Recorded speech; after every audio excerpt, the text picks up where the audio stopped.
Hey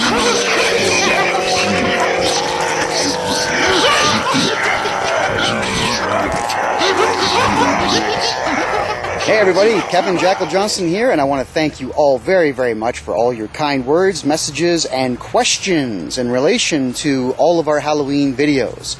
This is now the summer of 2010. The more astute of you out there who have watched our videos will realize that, hey, Jackal's put on about 7 to 10 pounds from last year. You would be absolutely correct. But it doesn't change the fact that the Jackal is still here to teach you what you need to know about backyard haunted houses.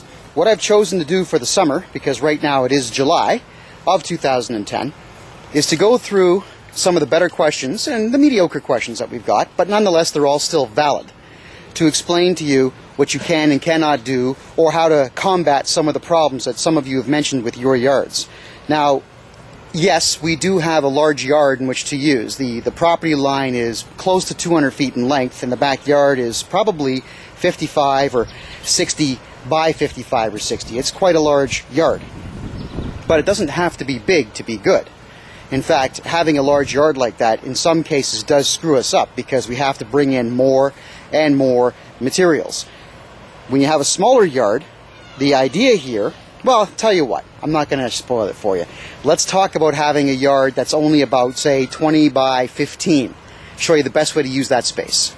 As always, we have been scavenging everything that we need for Halloween. You see here, a whole whack of wood. Where do you get it?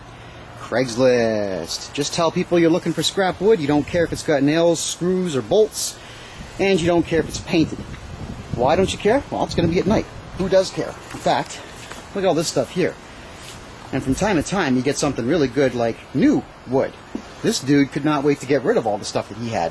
For a smaller yard, what you are going to want to do is find the exact center of your yard. And if you've got wooden fencing or fencing that goes all the way around the yard, even better.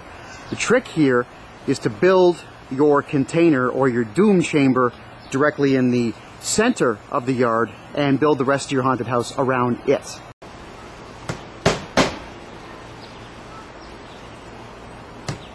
So as you see, we've put a basic structure up. Opposite last year, this particular one is not built overly soundly. It is just being built for today's demo. In fact, I'll be taking it down as soon as the camera's off. So as you see here, we've painted a white line which signifies these smaller backyards that some of you have mentioned.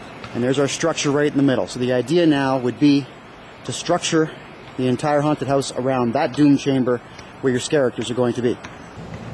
So in the smaller backyard space, if you have a fence that's too low, build something like this to drown out street light.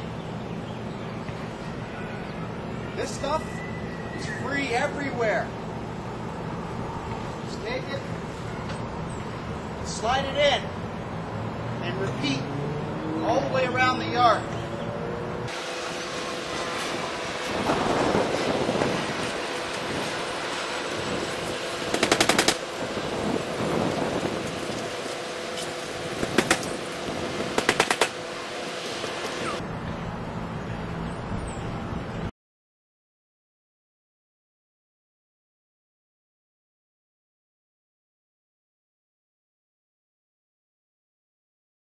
So now, your extra creepy fencing is all the way around the yard. There's no light coming in from the street into your backyard haunted house.